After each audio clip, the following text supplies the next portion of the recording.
This is Ren, the Sword Emperor, a man who walked an endless path of the sword. His power was legendary, enough to shatter mountains with a single strike. But even as the Sword Emperor, he wasn't satisfied, and challenged the era's strongest warrior, the Heavenly Demon. Their epic duel raged for countless days, a clash of inhuman ferocity. Their power was so immense, it was said the landscape itself was changed by their clash. But even with his immense strength, Ren found himself pushed to his absolute limit. Under a blood-red moon, the duel reached its climax. On the devastated battlefield, the two titans stood facing each other one last time. Battered and breathless, Ren couldn't comprehend his impending defeat. His swordsmanship was supposed to be perfect, yet for all his skill he couldn't land a single blow on the Heavenly Demon. His opponent simply smiled, ready to impart one final, brutal lesson. The Heavenly Demon revealed Ren's fatal flaw. He had mastered technique, but neglected the basics, swinging his sword only for his own survival. Ren's hand trembled as he heard this. This immaturity had cost him his life, but in his pride he dismissed it as a meaningless insult. The Heavenly Demon acknowledged his strength, however, calling him impressive for a mere stray dog. As a final show of respect for a worthy foe, he prepares to end his journey. He looks down on the fallen Sword Emperor, and with a final, swift strike, the duel is over. The legendary Sword Emperor falls, his life ending in absolute defeat. In his last moments, a single burning regret consumed him. He reaches out, wondering if one more chance would have allowed his sword to finally find its mark. The life of Sword Emperor Ren ended in complete defeat. But at that very moment, a new legend was about to begin. We cut to a training ground, where a young boy gasps for air after being knocked out. Suddenly, he jolts awake, his eyes shooting open in a panic. He sits up, confused, finding himself in an unfamiliar place, wearing a uniform with the number 381. He clutches his head, trying to shake off the remnants of that horrible dream he keeps having. Just then, a group of bullies approach, sarcastically surprised he's still alive. The boy, whose name in this life is Leonard. Seeing him alive, the lead bully decides to pick up where they left off. He throws a punch, expecting Leonard to cower as usual. But Leonard's eyes flash, with an instinct he never knew he had. His arm moves on its own, blocking the punch with impossible speed. The bully stares in shock, his fist caught midair. His two friends can't believe what they're seeing. Leonard himself is stunned. His body moved without his command. His grip on the bully's wrist is unshakable. Enraged, the bully grabs a training sword. He charges forward, yelling at Leonard not to get cocky from one lucky move. He brings the sword down in a crude overhead swing, but Leonard's body is already moving, a fluid motion straight from a master's textbook. The bully's eyes widen in terror. He dodged it? Leonard now holds the sword, a confident smirk on his face as he realizes his body is moving by itself. It's as if his limbs are being guided by something else entirely. With a single, precise strike, he brings the flat of the blade down on the bully's neck. The attacker drops to the ground, unconscious. The last two bullies are frozen in utter shock. They realize it wasn't luck. The weakling is completely playing with them. He's like a completely different person. Their bravado evaporates, replaced by confusion and fear. Panicking, the leader shouts for them to attack him together. The two charge at once in a desperate, final attempt. As his body reacts with practiced ease, Leonard begins to understand. A smile forms as he says, "Now I get it." He remembers everything. He easily dodges one attacker and pivots to meet the other. With the flawless technique of a master, he strikes them both down in a single fluid motion. He stands victorious as the last of his bullies hits the dirt. Looking at his handiwork, Leonard finally puts the pieces together. The strange dream he'd been having for so long, of a white-haired man fighting under a crimson sky. It wasn't a dream. It was a memory from his past life. The life and death of that man Ren all comes flooding back. The incredible truth settles in. He is the reincarnation of the Sword Emperor. He clenches his fist, the impossible reality sinking in. His desperate dying wish was actually granted. But the thrill is cut short by a sharp pain. His new body is incredibly weak, already aching from the short fight. He grabs his wrist, annoyed at how he'd let this body get so out of shape. But his eyes burn with a new purpose. From now on, things will be different. With his past memories and skills, he will become as strong as possible. He is Leonard now, and he will achieve the greatness that eluded Ren. He will surpass his past self, and become the one true, strongest Sword Emperor. Meanwhile, inside the magnificent Cardenas training grounds, a group of elite trainees are gathered before their leader, the Academy's rank 1. He's informed that 3 trainees are too injured for upcoming training. One of his subordinates smirks, revealing a fascinating rumor he heard. All 3 were supposedly taken down by one person, the low-ranked number 381. The leader asks for the ranks of the 3 who were defeated. Learning they were numbers 329, 257, and 133, a shocked silence fills the room. A subordinate expresses his worry that this newcomer could disrupt the Academy's balance of power. The rank 1 leader silences him with a sharp glare, his sword crackling with power. He scoffs at the idea of being shaken by a nobody. Still, his interest is clearly piqued as he confirms the number, 381. He calmly issues an order to his men. They are to bring this newcomer to him. He wants to see for himself whether this number 381 is someone worth using. The heavenly demon imparts one final lesson as a parting gift for the afterlife. He reveals Ren's greatest weakness. He neglected to build a proper foundation for his inner power, starting far too late in life. Had Ren focused on the basics when he was young, the outcome of their legendary duel might have been entirely different. The Sword Emperor's eyes widen in his final moments as this devastating truth sinks in. Back in the present, Leonard reflects on this critical mistake while meditating, his body shrouded in a vibrant blue aura. He now understands. The heavenly demon was right. He only laid his foundation after he was past the ideal age for growth. But in this new, young body, he has the perfect opportunity to start over and build it correctly. Plus, he focuses his will, channeling his energy to forge a body that can handle an immense amount of mana. With a final surge, a vortex of power forms around him, signaling his success. He did it. A triumphant smile plays on his lips as he feels the power crackling in his hand. Clenching his fist, he marvels at the raw potential of his new Cardenas bloodline. Later, at the Cardenas training grounds, Leonard heads to the dining hall. Other trainees line up for their meals, the hierarchy of the academy subtly on display. Leonard sits down to eat, finding the food surprisingly to his liking. He knows a balanced diet is crucial for building his new body, so for once, he eats with gusto. Suddenly, a large trainee looms over him, calling him out by his number, 381. The trainee seems amused, commenting on Leonard's newfound appetite and mentioning the fight from the day before. He notes that Leonard, who usually just picks at his food, has almost cleared his entire plate. Leonard asks what his rank was before. The burly trainee proudly points to his new badge, number 7. With a flex, he boasts that he defeated the previous number 7 and took his rank just the other day. Leonard now understands the academy's system. You can climb the ranks by defeating those above you. He cuts straight to the point, asking the big guy what he wants. Number 7 calls him cold, but says he wants to share some important information. He reveals that the academy has become tense lately, with the top-ranked students forming their own powerful factions. As he explains, Leonard leaves the table. He already knows about numbers 1, 2, and 4. He explains their defining feature, golden hair and eyes, the mark of the direct Cardenas bloodline. Number 7 gets nervous, looking around and warning Leonard to be careful who might be listening. Tired of the theatrics, Leonard tells him to just get to the point. Number 7 clutches his head in frustration, wondering if Leonard is being deliberately dense. Gritting his teeth, he tries to make Leonard understand the danger they're in. He explains that with the elite factions growing, unaffiliated students like them need to band together to survive. He proposes an alliance, revealing he's already planning to team up with numbers 3 and 9, and wants Leonard to join them. The offer hangs in the air as he gestures towards himself, awaiting an answer. Leonard's response is swift and decisive. He refuses. He says he's not joining any side, but thanks him for the intel before turning to leave. Number 7 is left completely stunned, wondering if Leonard hit his head, because he's like a completely different person now. As Leonard leaves the dining hall, his path is blocked. He asks the two students what they need from him.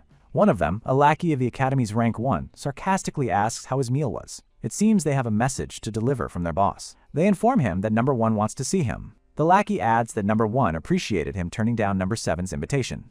Leonard realizes that everything that happens here is reported directly to the top. He internally scoffs at their serious faction games. Turning his back, he tells them he's not interested and to get lost. Enraged by the disrespect from a low-ranked scrub, one of the trainees draws his wooden sword. Screaming that he'll make Leonard regret it, he lunges forward to attack. The attacker is stunned by Leonard's speed. He closed the distance in a single step. Leonard prepares to counter, his hand glowing with a faint aura. He unleashes a powerful strike, his body wreathed in red energy. The lackey is horrified. Leonard caught his blade with his bare hands. The wooden sword disintegrates under the force of Leonard's power. With a swift, brutal strike, Leonard sends the attacker flying. The man's rank badge, number 157, is knocked clean from his uniform. The remaining lackey can only stare as their comrade is defeated so easily. Leonard looks at the last man standing and asks if he's realized he can't win. The trainee, number 98, is sweating, but his pride won't let him back down. Leonard calmly accepts the challenge, saying he'll give the man exactly what he wants. He explodes forward, a blur of motion too fast for the eye to follow. Another decisive blow ends the fight before it can even begin. The final lackey is sent flying, and the number 98 badge tumbles through the air. From a window high above, a mysterious masked figure has been watching the entire exchange, and he's impressed. Leonard completely toyed with them. He's confused though. Leonard's background is clean, so where did the sudden power come from? Suddenly, he freezes. From the courtyard below, Leonard looks directly at him, having sensed his gaze. It's Owl, the observer of the trainees, and he's looking forward to trainee number 381. "Ah, sorry, my bad. It's now trainee number 98, Leonard Cardenas."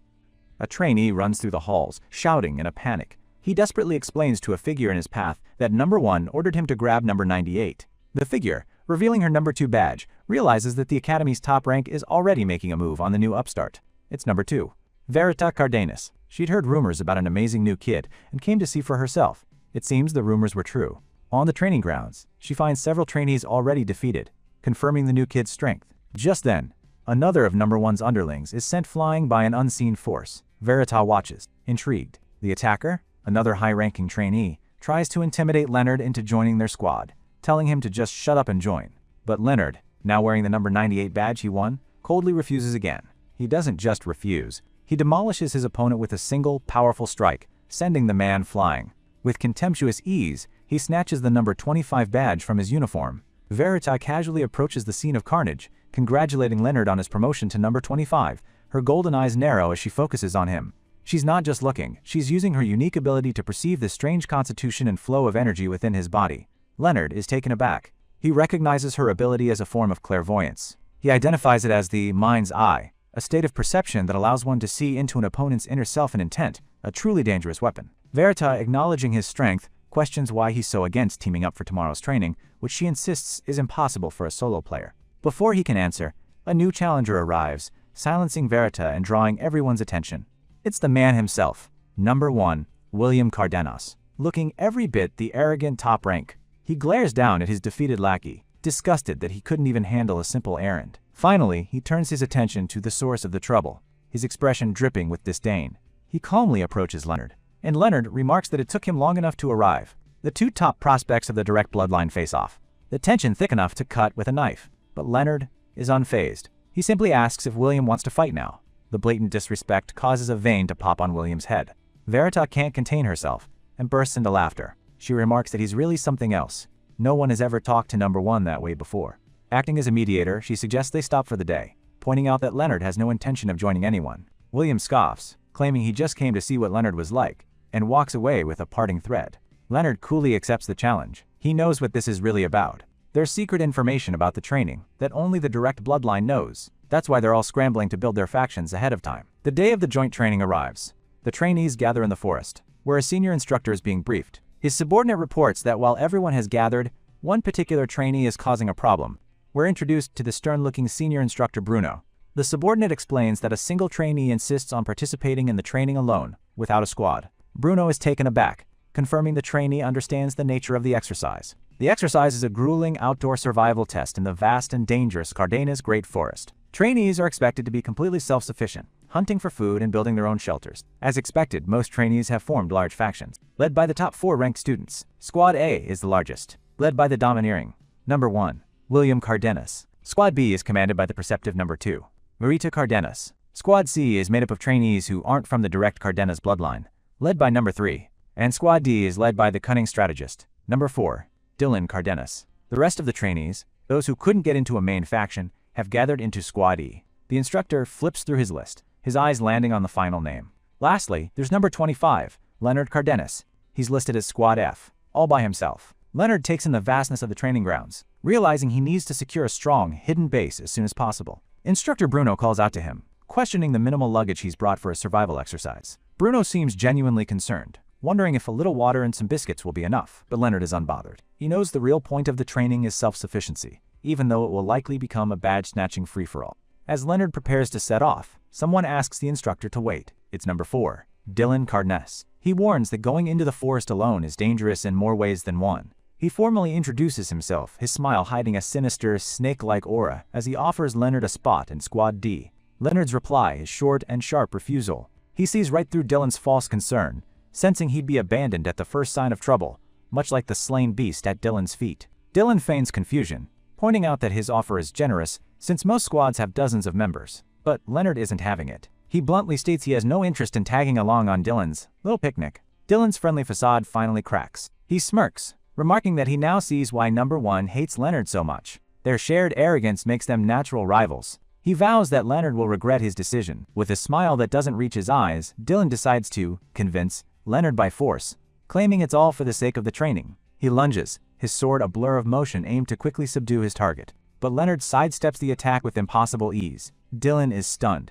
His strike was completely dodged. Leonard's footwork is unlike anything he's ever seen, allowing him to close the distance instantly. Before Dylan can react, Leonard unleashes a devastating blow that sends him crashing to the ground. As he stands over his opponent, Leonard analyzes the attack. He hadn't felt a shred of killing intent. He realizes Dylan has already reached an assassin's realm, capable of suppressing his hostility completely. He's a dangerous opponent. Instructor Bruno steps forward, placing a hand on Leonard's shoulder. He's impressed, but reminds him that, since this isn't the official exercise, no rank up will be awarded. He gives Leonard permission to depart first, as the smallest possible squad.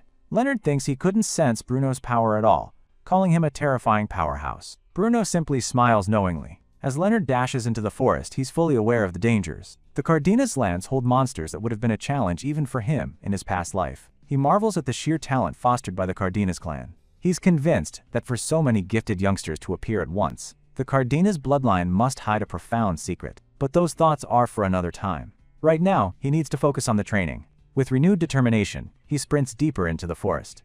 At the instructor's camp, Senior Instructor Bruno receives a status report. His subordinate informs him that clashes between the trainees have broken out far earlier than expected. The first aggressor was Squad A. Under William's command, they skipped setting up a base and launched an immediate full-scale assault on Squad C. Caught completely off guard, Squad C was annihilated.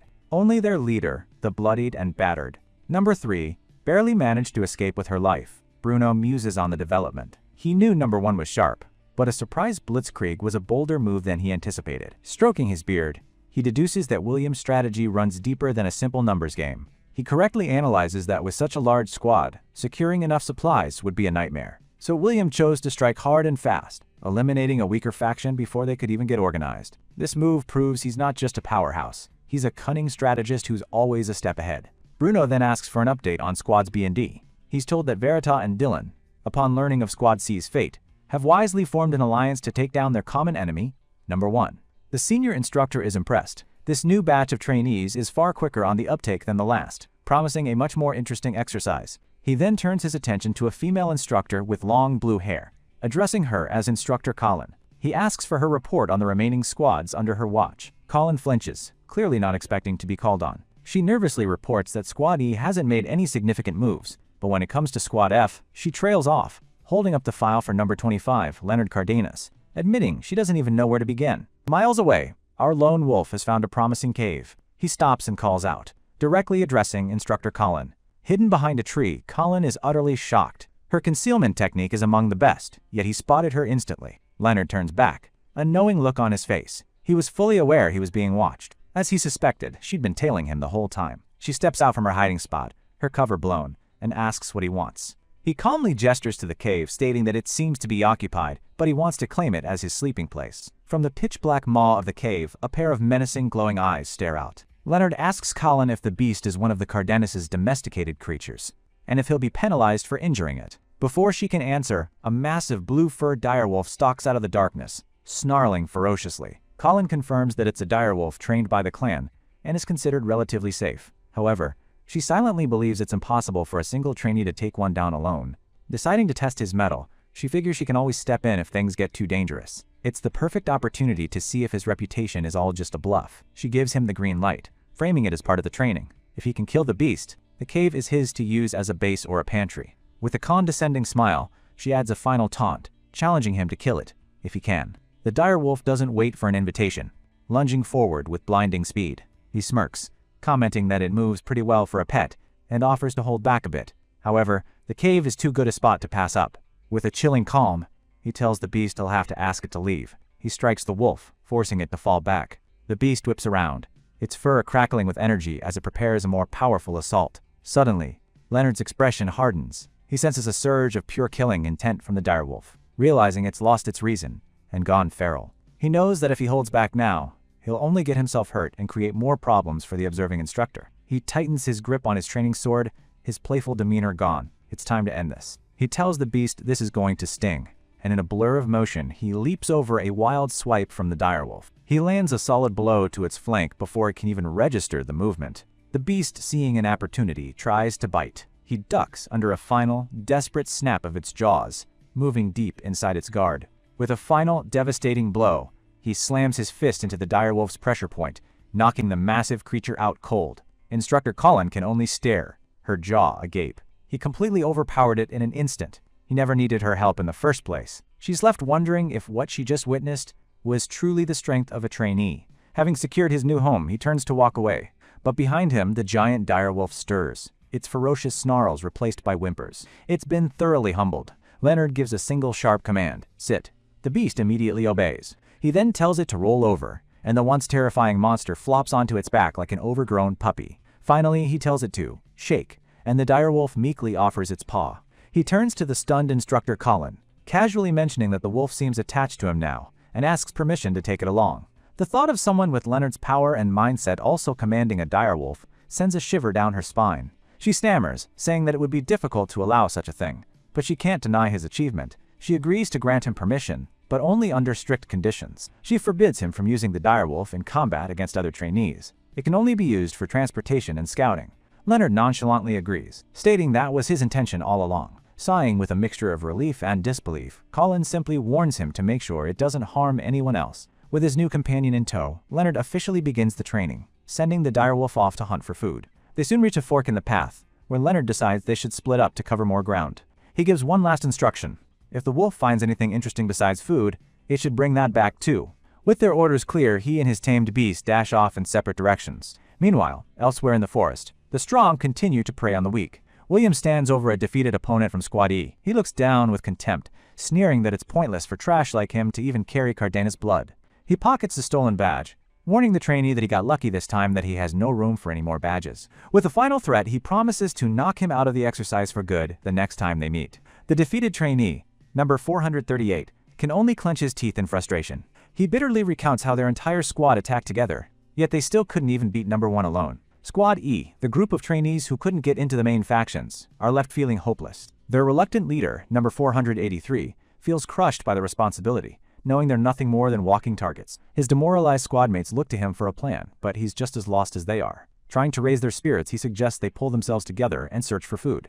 One of them whispers that their only hope is to stay hidden, but he's cut off by a sudden, terrifying presence. He and the girl beside him freeze, their faces masks of pure horror. The leader turns, asking them why they're making that face. He gets his answer as a monstrous, red-eyed bear emerges from the trees, looming over them. Realizing they're about to become bear food, the leader steels himself for a final, desperate stand. But just as the beast lunges, a golden blur flashes through the air, intercepting the attack. The giant bear rears back, at the sound.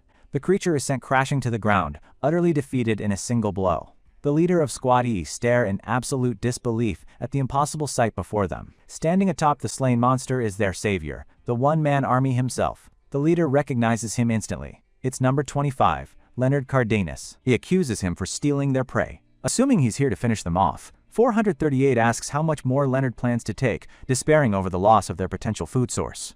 Unfazed, Leonard calmly approaches the terrified and defeated squad. Their leader is still reeling from the shock of their near-death experience and sudden rescue. Leonard simply asks the group if they're all right.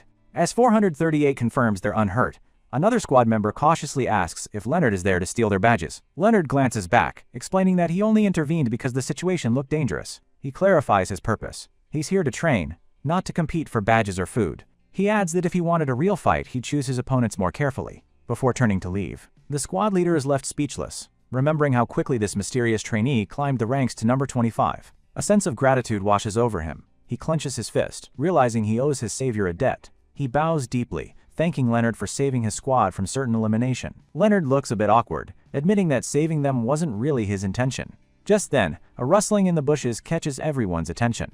A pair of menacing blue eyes pierces the darkness of the forest. Leonard's tamed direwolf emerges, carrying a limp figure in its massive jaws. The already shaken Squad E is paralyzed with fear at the sight of the colossal beast. The wolf, however, just sits obediently, gently dropping its cargo on the ground. As Leonard looks on impassively, the squad leader jumps back in utter disbelief. The wolf's delivery is the unconscious form of number 3. The leader of Squad C-438 is stunned to see the high-ranking trainee so battered, but relieved to see she still has her badge, meaning she can survive the exercise. He glances from the terrifying wolf to its even more terrifying master, unsure which one is scarier. Leonard examines number 3's wounds, noting how deep they are and pondering what could have brought down such a strong fighter. Maybe number 1?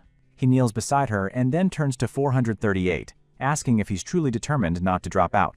When the leader confirms his resolve, Leonard offers them a deal. He'll leave their badges alone and give them the bear carcass for food. Overjoyed at this unexpected turn of events, 438 enthusiastically agrees. As he prepares to leave with his wolf and the injured number 3, Leonard gives the squad one last piece of advice: not to get too hung up on their ranks. Their leader finally concludes that number 25 must be a good guy after all. Leonard overhears this, a bead of sweat running down his face. He feels like they're completely misunderstanding his character. Later that night, back in the safety of Leonard's cave, number 3 finally awakens. She sits up, confused and disoriented, trying to figure out where she is. She's surprised to find her injured arm has been carefully bandaged. A voice from across the campfire asks if she's awake. She spots Leonard's silhouette and immediately goes on the offensive. Fueled by adrenaline and suspicion, she launches a powerful kick without a moment's hesitation. Leonard effortlessly blocks her attack, coolly noting that her legs seem to be working just fine. He advises her to conserve her strength and rest. Ignoring him, she furiously demands her badge back. Leonard simply gives her a blank stare. He then casually points to her collar. She looks down to see her number 3 badge, still safely attached to her uniform. Still on guard, she concedes that she appreciates him saving her, but she won't hand over her badge. Leonard sighs, reiterating that he never intended to take it in the first place. He then offers her a skewer of freshly cooked meat, telling her to sit and eat. The unexpected act of kindness leaves her completely dumbfounded. He insists, telling her not to be shy. She hesitantly accepts the food, murmuring a quiet thank you. As she eats, he remarks that a kid shouldn't have to go hungry. He then asks what happened to her and Squad C. The memory brings a grimace to her face as she recalls the traumatic event. She explains it wasn't a monster, but something far more brutal. Squad A ambushed them just after they set up their base and wiped them all out. She blames herself, feeling like a disgrace of a leader for failing to protect her team. Leonard listens intently, telling her that while she's strong, group battles are a different beast, especially against a coordinated foe. He knows that number 1 William is a master of tactics like suppression and surprise attacks, something most trainees lack experience in. He asks if it was number 1 who gave her the injury on her arm. She confirms it, admitting that William is on a whole other level of strength compared to anyone else. The bitter humiliation of being defeated without landing a single blow reignites the fire in her eyes. Leonard smirks, seeing that her fighting spirit is far from broken. Internally, he acknowledges her potential, thinking she'll become a fine warrior one day. As his direwolf sleeps peacefully nearby, Leonard assesses the overall state of the exercise, concluding that the alliance between squads B and D is doomed to fail. Number 3 is surprised, thinking their combined numbers should give them a fighting chance. Leonard breaks down the reality of the situation. Squad A's morale is sky high after their first victory, a psychological advantage that can overcome a numerical one. A surprise attack is their only viable strategy. However, he is certain that a cunning strategist like William has already anticipated such a move and prepared countermeasures. Number 3 is appalled, questioning why William is being so ruthless in what is supposed to be a training exercise. She then suggests they could try to target Squad A's weak point. Leonard explains that Squad A doesn't have a conventional weak point. Their entire strategy and unity hinge on one person. He pictures the battlefield as a chessboard, where he and she are players contemplating their next move against a powerful king. Because their central pillar, William, is overwhelmingly strong, the entire squad can act with decisive speed and cohesion. But if that pillar were to be removed from the board, the rest of the squad would instantly collapse into a disorganized and vulnerable mob. With the calm and steady gaze, Leonard tells her to put her trust in him and join his team. His confidence is startling, leaving her momentarily speechless. A spark of hope ignites within her. With a new sense of purpose, she declares that in that case, she should start calling him captain. The scene shifts to the forces of Squad A and their allies led by number 1. Number 5 reports that their opponents are late, but William remains unbothered. He smirks, confident that time is on their side, and victory is all but guaranteed. Suddenly, William's sharp senses pick up a hidden presence in the surrounding forest. He raises a hand, halting his entire squad in their tracks. With a commanding shout, he orders the ambushers to prepare for battle. He taunts the unseen foes, telling them to stop hiding. Knowing their plan has been discovered, he advises them that surrender would be the smarter move. From the trees emerges the combined force of squads B and D, ready for a fight. Their leader, number 2, acknowledges that William's senses are as sharp as a lion's. William simply looks on, unimpressed by their surprise appearance. Walking alongside her is the number 4. They approach William's group with smug confidence. Number 4 scoffs at their opponents, dismissing their feeble schemes as unworthy of discussion. William glares at the 2 leaders of the opposing alliance, telling them they are disgraces of his family name.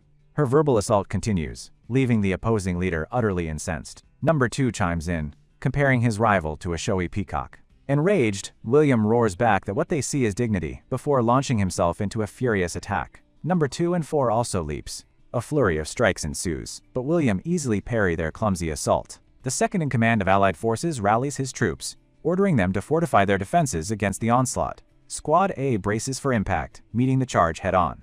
The battlefield descends into a chaotic melee as the two massive groups collide. Meanwhile, a high-stakes fight unfolds between the leaders. Despite her rank, she finds herself completely outmatched. William's speed is overwhelming, and every blow he lands is bone-jarringly heavy. Her special eyes ability, which allows her to predict movements, can't even keep up with his blindingly fast attacks. She grits her teeth, wondering what kind of special trait is he hiding.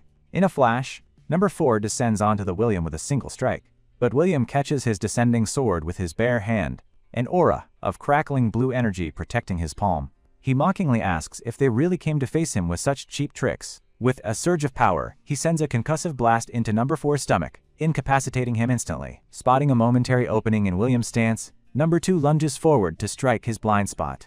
But at the last second, her eyes widen in horror. She can see the subtle shift in his muscles. She realizes her fatal mistake. It wasn't an opening, it was a trap. He pivots with lightning speed, turning the tables on her in an instant. He unleashes a powerful counterattack, striking her down before she can react. As she falls, he condescendingly admits she's better than number 4, at least. But he scolds her for noticing his plan far too late, revealing the imperfection in her predictive eyes. In a chilling comparison, she remarks that his movements seem sluggish, unlike those of number 25. She lets out a scream as the force of the blow sends her sprawling to the ground. Helpless and defeated, she can only kneel before his overwhelming power. William stands over her, declaring that for all her big talk, she wasn't much of a challenge. He states that her lot never stood a chance. With his victory seemingly secured, he proclaims that he will be the one to win the entire exercise. But a calm voice cuts through his moment of triumph, telling him he's jumping to conclusions. It's Leonard. He casually strolls into the clearing, dragging the unconscious body of number 5 by the collar. William and the defeated number 2 stare in shock at his sudden and dramatic appearance. Leonard nonchalantly drops number 5's limp body onto the ground. William is furious, demanding to know what a lone wolf like Leonard is doing there.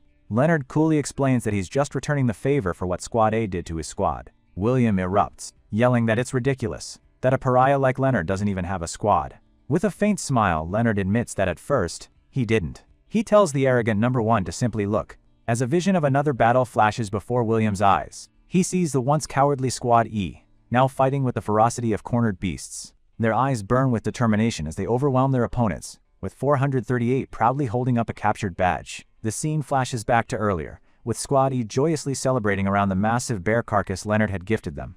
They cheer his name, their morale at an all-time high thanks to his generosity and protection. Just then, Leonard appears before them, with the newly recruited number 3 by his side. 438 flinches, fearing Leonard has come to take back the food. But Leonard simply extends a hand, offering them an alliance. The squad leader hesitates, claiming his weak team would only hold Leonard back. Leonard reminds him of his earlier advice, not to get hung up on their numbers. He tells them that since they all received the same Cardenas training, their ranks are nothing but meaningless name tags. To prove his point, he explains that everyone in the Cardenas family has the potential for greatness. The only real difference is that a small handful have awakened special traits, but their fundamental strength isn't that different. He points to number 3, a girl from a collateral line who achieved her high rank through sheer effort. He then points to himself, a warrior who clawed his way up from the bottom ranks to number 25. Their leader shouts back, insisting their problem isn't just about strength. His voice cracks with desperation and a deep-seated lack of confidence. But Leonard cuts him off, looking at the dejected squad with intensity. He tells them that what they're truly missing is the heart and courage to believe in themselves. He asks them a simple question. Have you ever truly pushed past your limits and gone all in? If you can't believe in yourselves, then I'll believe in you instead. You guys can win. With a final, charismatic offer, he extends his hand, formally proposing that as the newly formed Squad F, they team up and take down number 1 together. Back in the present, inspired to their very core, the squad erupts in a battle cry. Number 3 stands atop a rock, rallying her new comrades to seize victory for the man who believed in them. William looks on in disgust as this ragtag team charges his forces. He sneers at number 3, questioning her shame for siding with weaklings. Number 3 glares back, proudly declaring that the only weaklings she sees are William's crew. She boasts about Leonard's power, recounting how he effortlessly blocked her kick and possesses movements far sharper than William's. William's face twists in rage at the comparison. Leonard points out to William that just because he's strong doesn't mean his squad is. The tables have completely turned. Squad F celebrates as they take down another member of Squad A. Number 2 lets out a small laugh, finding the situation amusing. Then she raises her hand in surrender, asking to join Squad F. Number 4, laughing, agrees. He'd much rather join the winning side than lose to a guy he can't stand. William stares, absolutely livid at this ultimate betrayal. He roars at them, calling them traitors with no pride as members of the Cardenas family. Leonard calmly tells him to stop being stubborn and just admit defeat. Pushed beyond his breaking point, William grits his teeth, his pride refusing to accept this outcome. He points his sword at Leonard, issuing a final, desperate challenge. He stakes the outcome for all of Squad A and Squad F on a duel between him and Leonard. He dares that he'll personally hew him the gap between their strength. Leonard lets out a small smirk, saying that's what he had on his mind from the start. He accepts the duel and flares up his golden aura. From a distance, the instructors watch the holographic projection, noting that the one-on-one duel between number 1 and number 25 would essentially decide the entire training exercise. The question on everyone's mind is whether the established number 1 would win, as expected, or if this new rising talent Leonard could pull off an incredible upset. With no time wasted, the two warriors clash, their weapons meeting with a deafening ring of steel. William unleashes a flurry of powerful, straightforward strikes, each packed with overwhelming destructive force. Leonard struggled to withstand these attacks. William is still a trainee, yet his combat sense is already highly developed. While William's strikes are powerful, his movements are simple and easy to read. But to his shock, William counterattacked from an angle no one would anticipate. He realizes, so this is how number 2 was defeated. The head instructor watches on, impressed by Leonard's insight. He praises Leonard for seeing through number 1's technique in such a short amount of time. He finds it unbelievable that someone supposedly without a special trait could accomplish what even number 2 and her predictive eyes couldn't. As their auras collide, Leonard confirms his suspicion about William's power. It's revealed that number 1's special trait is telekinesis. This invisible, formless power allows William to reinforce both his arms and blade, generating absurd destructive force from impossible angles. It's a power that defies common sense, making William an incredibly formidable foe. He can even stop a blade's edge with his bare hands, assuming a trainee wouldn't be able to swing from such an awkward position. By pouring his telekinetic force into his arms and sword, he unleashes pure, unadulterated power. Leonard is forced onto the defensive, blocking another devastating blow. Leonard compliments his opponent's impressiveness for his age. Suddenly, William's smug expression vanishes. He realizes in shock that Leonard has figured out the secret of his power. But there's another surprise in store for him. He feels a surge of power from Leonard, realizing he was hiding his true strength as well. Enraged, William demands to know why Leonard hid his true power until now. Leonard declares he will answer with his sword, as a proper heir of a sword clan should. William grins, accepting the challenge. This is the kind of fight he's been waiting for. William immediately unleashes another telekinetic attack, one with even more power than before. The attack carves a massive trench in the ground, a testament to the fact that number 1 didn't get his rank for nothing. William challenges Leonard, telling him he understands what this next attack means, and warning him not to hold back. Leonard replies with cool confidence, telling William to show him what he can really do. Leonard's response is simple. He'll gladly show him exactly what he asked for. Leonard reflects on his current state. In his weakened body, he can't draw out the same power he once had. He also can't afford to stand out by using any strange external forces. So with the power he currently possesses, he knows exactly what he must do. He just needs to run. William unleashes a massive wave of telekinetic energy. William is taken aback, taunting that Leonard is good at running. Leonard effortlessly weaves through the onslaught of attacks. Frustrated, William gathers his power for an even bigger attack. The resulting blast obliterates a massive tree. The shockwave sends Leonard flying, but it's clear he avoided the brunt of the attack. Watching from the sidelines, number 2 finally understands why she couldn't read William's movements clearly. She explains that number 1 has been using his telekinetic power to actively hide his trait from her predictive sight. Number 4 cries foul, calling it cheating. But number 3 points out that despite this, Leonard is dodging everything. In fact, she muses that the one hiding his strength, Leonard, seems like the truly unfair one here. But one of the other spectators notices something crucial. He points out that Leonard is slowly but surely closing the distance between them. The head instructor confirms this, adding that Leonard is intentionally making it look like he's running circles around William so his opponent won't notice. Leonard is like a predator, leisurely tightening the noose around his unsuspecting prey. He's steadily closing in, and before William can react, Leonard is in striking range. A stunned William can only ask when he got so close. With a confident smirk, Leonard simply declares his victory. The powerful blow sends a shockwave through William's body. The arrogant number 1 is launched into the air, completely defeated. His face is a mask of disbelief. He can't comprehend that he, number 1, has lost. He can't accept losing to someone ranked so far beneath him. The impact of William's fall shakes the entire forest, startling the birds from the trees. In that moment, William is forced to confront a terrifying vision. He's not just facing defeat in a training exercise. He's facing the very concept of death itself. The vision fades, and he finds Leonard's sword pressed against his head. The duel decisively over. A beaten and humbled William lets out a dry chuckle. He finally admits his loss. The onlookers are stunned into silence. Their new leader actually won. Even the head instructor can't hide his surprise, admitting he never imagined he'd witness such an outcome. William thanks Leonard, explaining that he feels like a great weight has been lifted from his shoulders. Leonard looks at him, confused by the sudden change in demeanor. William explains that his father's overbearing method of raising him and the constant pressure to be the strongest had been a heavy burden. But now, that entire belief system has been completely shattered by his defeat. William extends a hand to his former rival, acknowledging that it was a good fight. Leonard lets out a sigh of relief. He accepts the handshake, congratulating William on a hard-fought battle. Back at the command tent, the instructors are still trying to process the unbelievable result. Number 1 lost, and Squad E, of all people, managed to rally the others. Even the former members of Squad A can't believe it, having put their faith in Number 1 for so long.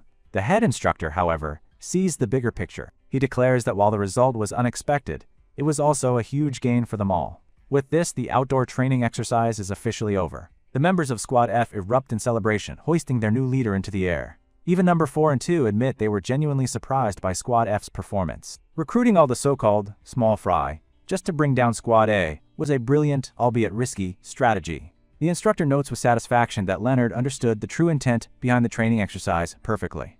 The head instructor gives a new order. Once everyone calms down, they are to prepare to head back. He also instructs his subordinate to send word to the main house. The message is clear and ominous. The time has come for the blood awakening ceremony. The training exercise is over, but before leaving, Leonard has one last goodbye to say. He gently pets the giant wolf, telling it he has to leave tomorrow. He explains that unfortunately, he can't take the wolf with him.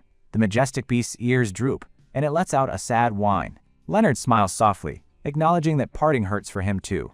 Under the light of the full moon, the two share a quiet moment, a silent promise between man and beast. Leonard reaffirms that he's sorry, but this isn't a final farewell. Leonard promises he'll get stronger and come back for his furry companion. The wolf's spirits lift instantly, its tail wagging as it lets out a happy bark. Leonard turns to leave, telling the wolf to make sure it gets strong enough to keep up with him too. As Leonard walks away, the wolf howls to the moon. The scene shifts to a luxurious carriage heading back from the training grounds. Inside, Leonard sits across from his former rival, William, both silent. He's surprised to find the carriage filled with the top-ranking trainees, including numbers 2, 3, and 4.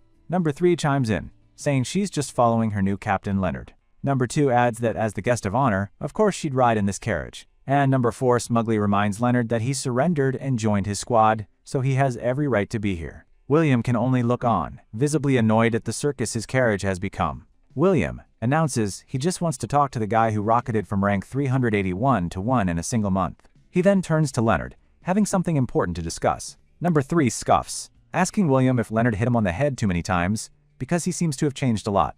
William snaps back at her to shut it. He has important information for everyone. He explains that, starting tomorrow, their supplies will be based on their performance. After that, as true heirs of Cardenas, they'll enter a new phase of training. But before any of that, they must undergo the blood awakening ceremony. This ceremony is a special ritual to awaken a unique organ that only those with the Cardenas bloodline possess. Number 4 realizes this is why their initial training was so basic. It was all just a prelude to awakening their true potential. As the carriage rumbles on, William explains that awakening this organ will allow them to control mana far more freely.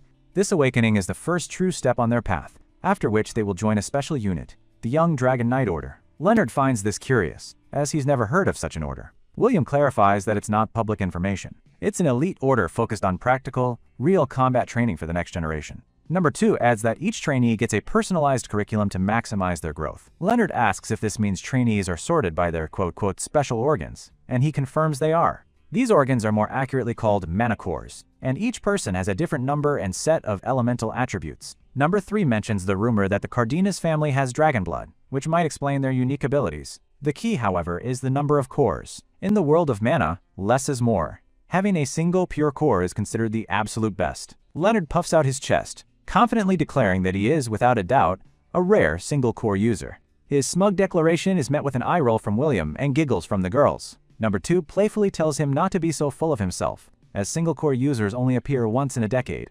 But Leonard is lost in thought, the concept of mana cores reminding him of the 5 elements from his past life. He realizes that if the principles are the same, there could be up to 5 cores in total. Number 2 explains the harsh reality of multiple cores. Each one exponentially increases the resources needed for training, making progress incredibly difficult. An infographic illustrates the point. While training a single core needs 1 unit of resources, a dual core needs 4, a triple core 9, and a pentacore a staggering 25 times the resources, thus reducing the efficiency. Seeing how he doesn't have a clue, they asks didn't he learn this in theory class. The others joke that with Leonard's raw combat power, he probably doesn't need to worry about theory. Leonard, however, sees an opportunity. If the training methods from his past life still apply here, he has a path forward. He asks hypothetically if a fully trained pentacore user would be the strongest. Number 4 concedes it's true in theory but practically impossible due to the resource requirements. Most consider having multiple cores a disadvantage, with dual or triple cores being the safest and most efficient path to power.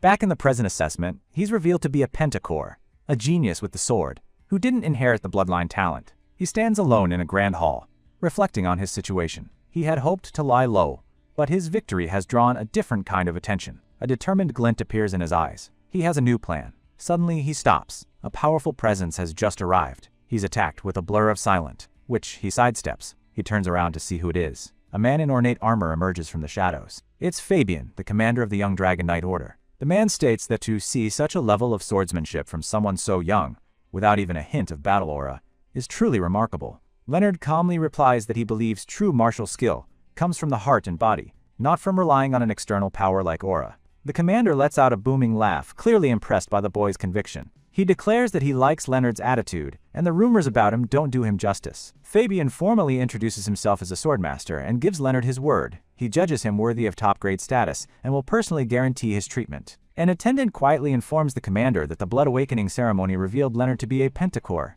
typically a sign of low potential. Fabian dismisses the concern, proclaiming that the number of cores is a trivial detail. When you find talent, you invest in it fully. He turns back to Leonard and hands him a dimensional bag, telling him it's packed with supplies for his journey. As a special privilege for his top-grade status, Fabian offers Leonard a choice that no other trainee gets. He can pick his own training ground. Before him lies a massive hall filled with glowing doorways, each leading to a different, specialized training environment. Leonard looks past the dazzling options and asks a simple question. Where can I get the resources to match my strength? The commander grins, delighted by the boy's ambition. He slaps Leonard heartily on the back, declaring that anyone who shies away from hardship isn't worthy of being called a warrior. He points towards a single, ominous-looking door pulsing with dark energy. His destination, Carabagos. Carabagos is the most remote and dangerous island in the Empire, a place so brutal it makes newly promoted knights weep. It's an untamed wilderness, home to monstrous beasts, and so dangerous that parts of it are considered demonic realms. With a devilish smile, Fabian asks if it sounds fun. Leonard accepts without hesitation, while others see pentacores as a curse. He knows the truth from his past life. The 5 elements are one flow, one whole. With the right training, he can raise all 5 cores together, giving him the perfect chance to surpass his former self. With the commander's blessing, Leonard, now equipped with his new gear, steps through the portal. He finds himself in a dense, eerily quiet forest. This is Carabagos. As he takes his first steps into the wilderness, he marvels at the absolute silence.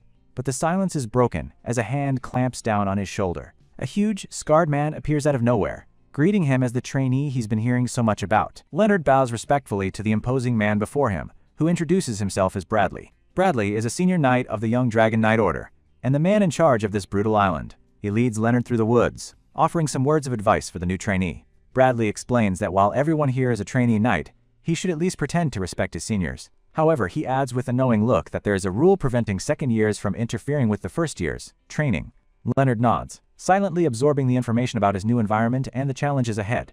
The island of Carabagos is vast and untamed, a perfect, brutal place for a warrior to be forged in fire. Bradley brings him to a small, secluded cabin, which he explains will be Leonard's new home. While he'll have to fend for himself for food and supplies, this lodging is a special perk for the top-ranked trainee. Bradley smiles wryly, explaining the basics are now covered, and it's time for the real work to begin. Inside the Spartan cabin, Leonard asks for more details about his training schedule. Bradley lays it out. For the first 6 months, he'll be under his direct protection and support. During that time, he will only step in to stop others from interfering. Leonard, ever the pragmatist, cuts to the chase, asking if killing is forbidden. Bradley confirms it is. Satisfied, Leonard has one last question. He wants to know the value of the resources he received from the commander. He opens his dimensional bag, and Bradley's jaw nearly hits the floor at the sight of the treasure trove inside. The bag is overflowing with 3,000 low-grade spirit stones and hundreds of elemental elixirs. Bradley is stunned, murmuring that not even the heirs from the direct bloodline receive such a generous package. The commander must have taken a serious liking to this kid. Playing dumb, Leonard asks what spirit stones are. Bradley explains they are mana-infused ore used for cultivation. He estimates that this amount is enough to skyrocket a normal trainee to the peak, and even a pentacore like Leonard could reach a respectable stage 5. At the mention of stages, Bradley decides it's time for a lesson on this world's power system. He explains that a warrior's journey is divided into 5 major realms, each containing 10 minor stages. The first is the body tempering realm, where one strengthens their physical body and expands their internal mana reserves. Next is the external force realm, where a warrior learns to project their honed mana outwards as a powerful battle aura. The third realm is transcendence, a unique stage where a warrior refines their own personal combat style, making it different for every individual. The fourth is the legendary half-god realm, where one's spirit becomes so powerful it can influence the physical world itself. And the final, almost mythical level is the divinity realm, where a warrior transcends their humanity entirely. Sitting cross-legged, Leonard listens intently as Bradley outlines the path he must now walk. Bradley reveals that only the founder of their house, the Great Cardenas, has ever reached the divinity realm. His demeanor darkens as he scoffs at those who call the founder a mere legend. He explodes with righteous fury, declaring that without the founder slaying the evil dragon, they would all be nothing more than slaves. Composing himself, he tells Leonard, "That's enough history for now. It's time to begin." The first step on this long road is mana cultivation, using the resources to expand his mana hole. Bradley tells him to simply absorb the energy from the stones, adding with a smirk that it's a simple process. With a final, casual, "Good luck," he turns and walks out, slamming the door shut behind him. Leonard is left alone in the quiet cabin, puzzled by his mentor's abrupt departure. He looks at the pile of spirit stones, contemplating the seemingly simple instruction to absorb them. He picks up a single stone. For most, absorbing this energy is a slow and difficult process, the primary bottleneck in their training. But for Leonard, it's a different story. After all, he's already mastered this very technique in his previous life as the peerless Sword Emperor. He begins the absorption process, but even he is surprised by the result. His arm pulses with power, veins bulging as the mana floods his 5 cores. In just a few short hours, he shatters all expectations, reaching stage 3 of the body-tempering realm. He collapses onto the floor, exhausted but exhilarated. With his past life's knowledge, this training is almost too easy. His understanding of the 5 elements perfectly complements his pentacore body, making absorption a trivial task. A sly look crosses his face. He realizes that progressing this quickly would raise far too much suspicion. He recalls the commander's high expectations, viewing him as a once-in-a-generation genius. He decides to play the part, using this secluded time to not just cultivate, but to remaster the powerful techniques from his past. A month and a half later, a group of trainees gathers outside Leonard's cabin. They murmur amongst themselves, noting how the famous rookie has been holed up for ages. One of them scoffs, assuming Leonard is still struggling to reach stage 5, what they consider the bare minimum for survival on this hellish island. The others bicker, worried about their own dwindling supplies and comparing their pathetic strength to that of goblins and orcs. On Carabagos, being orc level means you're just slightly tougher prey for the island's real monsters. Just as their complaining reaches a fever pitch, the sound of a door creaks open. A gust of wind carrying the scent of raw power blows as the cabin door swings wide. Leonard emerges, his training finally complete. He seeks out Bradley, declaring that his training is done, and he now requires a real sword.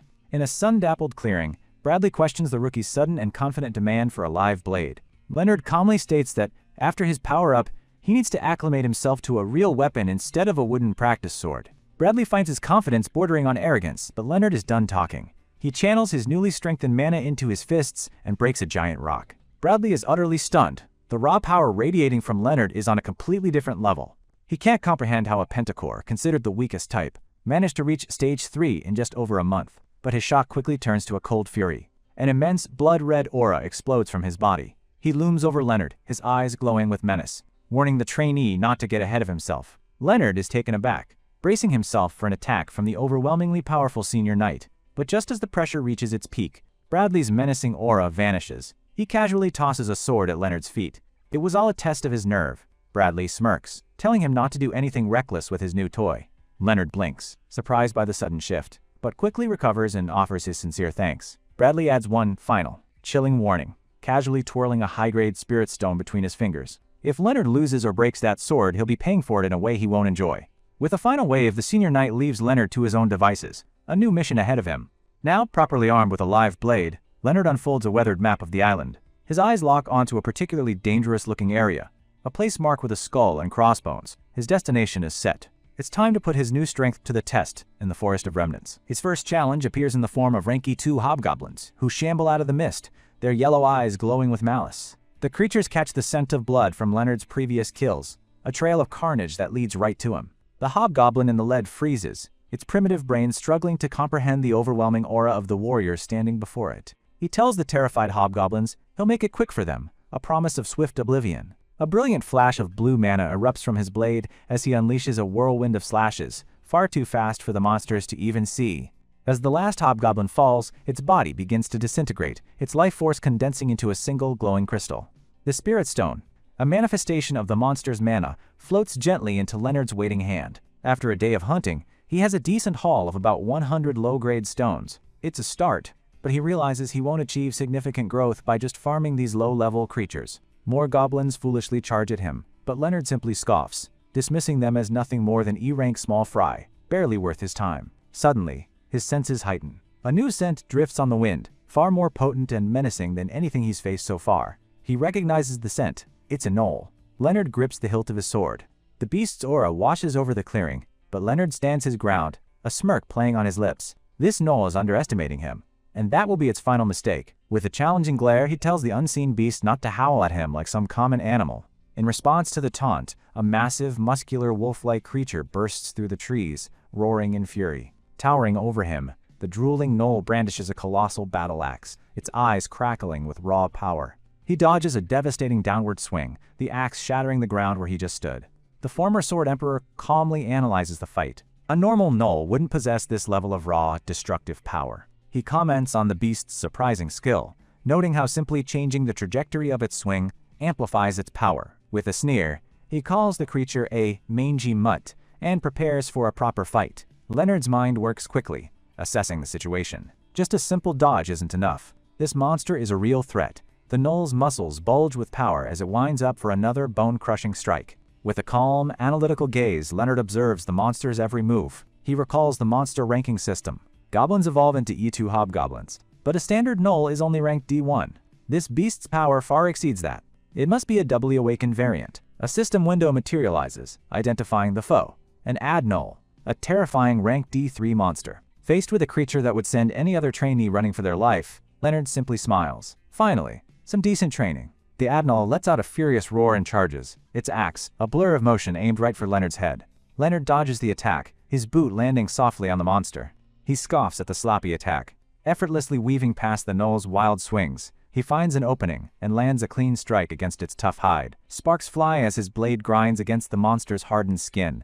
This thing is built like a tank. The Adnol slams its axe into the earth, but the weapon gets stuck for a split second, creating the perfect opening. Leonard knows his sword alone might not be enough to pierce the beast's tough muscles and bones, so he changes tactics.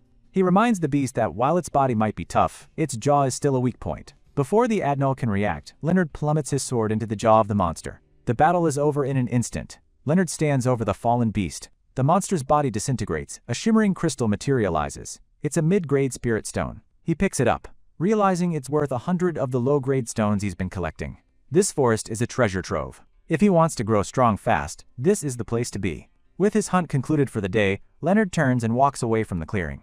Back at his secluded cabin, a brilliant blue light emanates from within, as Leonard begins his next phase of training.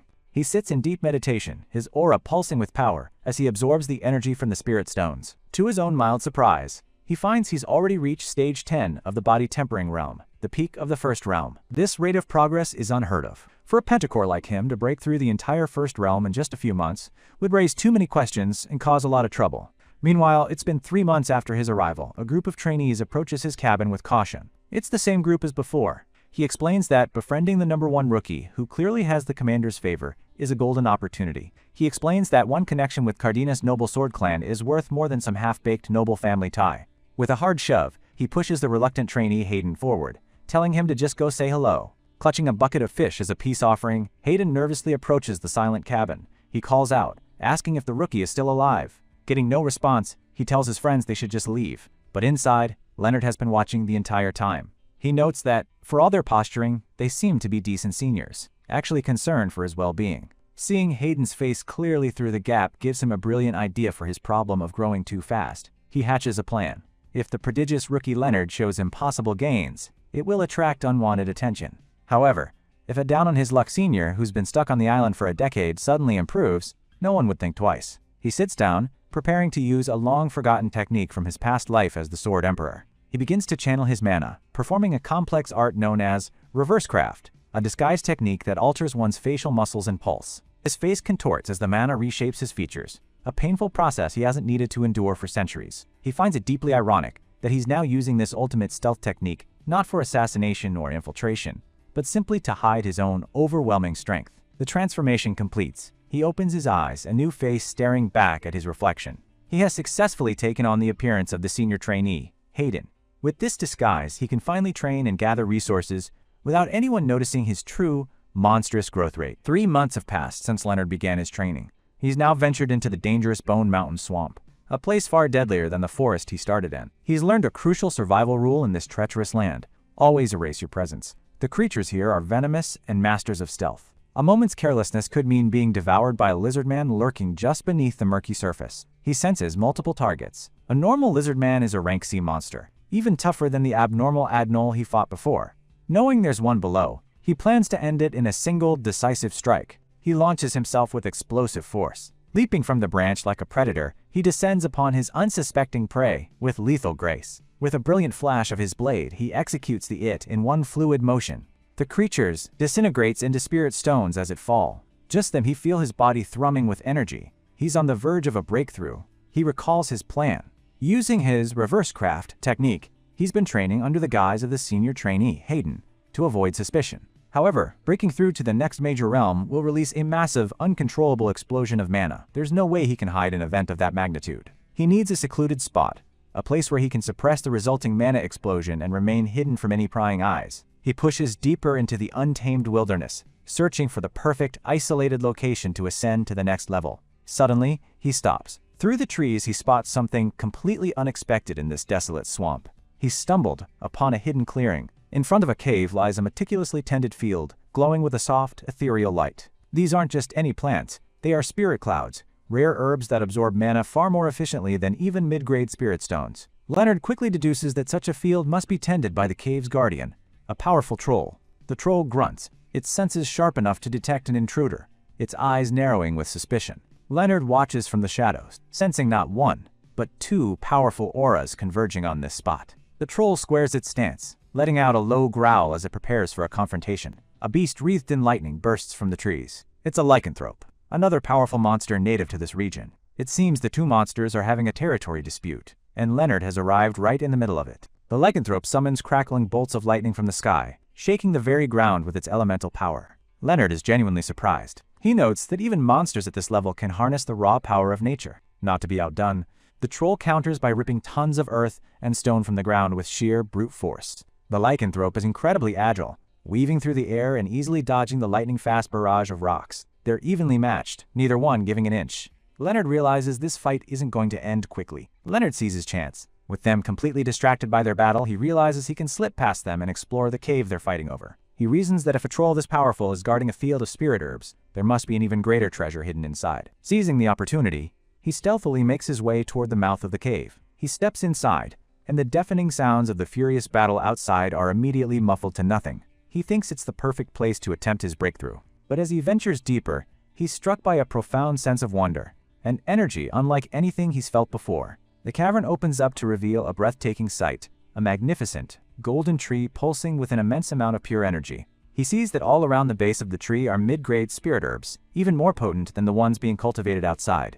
But something feels off. With this much concentrated mana in one place, he should have been able to sense it from miles away. He reaches out with his own mana to investigate the strange phenomenon, and discovers a powerful, invisible barrier protecting the entire area, hiding its energy from the outside world. He smirks, understanding now how this incredible treasure has remained hidden for so long.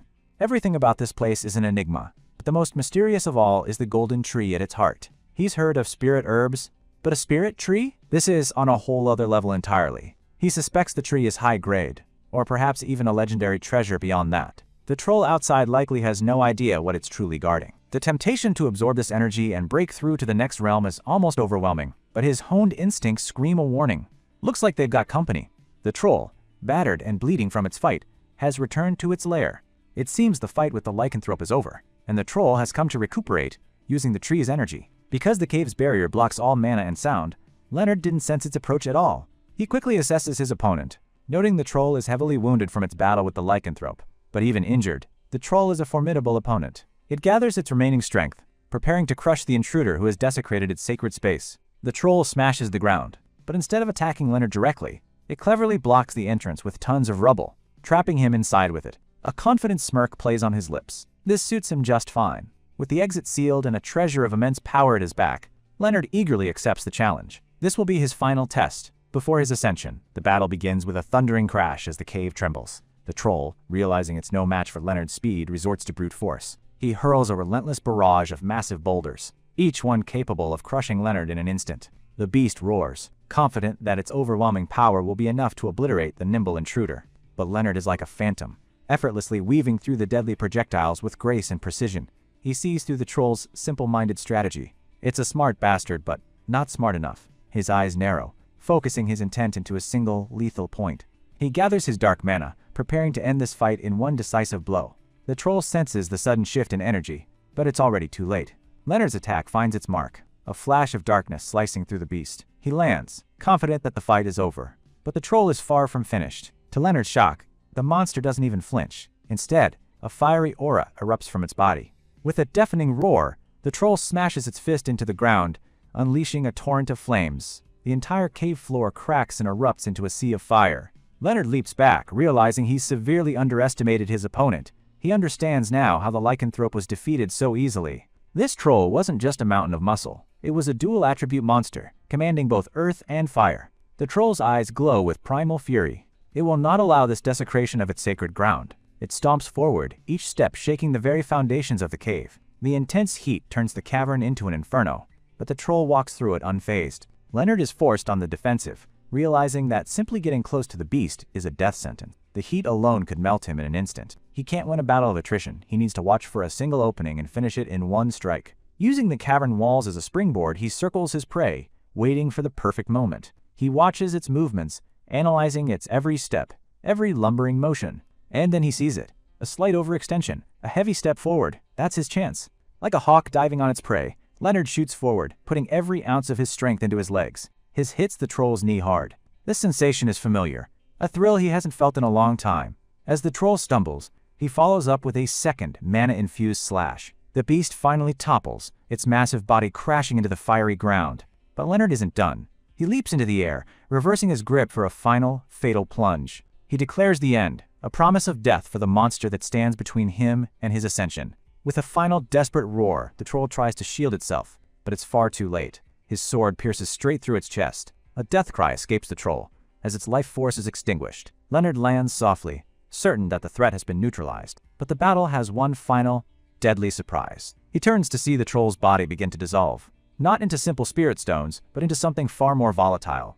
This isn't just a spirit stone. It's a core, overloaded with the troll's residual fire and earth mana.